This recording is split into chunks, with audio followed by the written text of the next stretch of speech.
Сәлеметсіздер ме? Бүгін біз сахра нанын, яғни жүгері ұннан жасалған жүгері нанын жасайтын боламыз.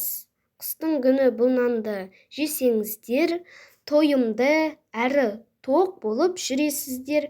Видеоның соңына дейін бізбен бірге болыңыздар.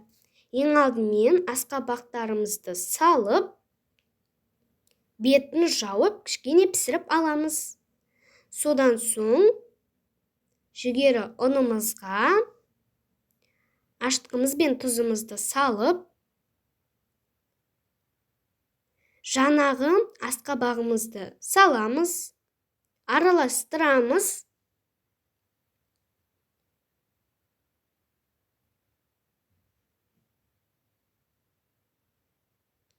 Ыстық қайнаған суымызды құямыз. Ыстық су құйылған соң қолдарыңызбен илеп жүрмеңіздер, өйткені қатты ыстық болады. Оның орнына қасықтың көмегімен араластырып аласыздар. Содан соң кішкене жинақталған соң қолымыздың көмегімен жақсылап илеп аламыз. Анамның айтуы бойынша, яғни менің естігенімше, анам кішкентай кезінде осы жүгері ұннан жасалған жүгері нанды көп жеген екен. Яғни анама әжем пісіріп береді екен. Бұл нан анамның айтуы бойынша ескіден келе жатқан нандардың бірі екен. Содан соң кішкене қойып қоямыз. Міне, енді біріктіріп, ұн салып дайындаймыз.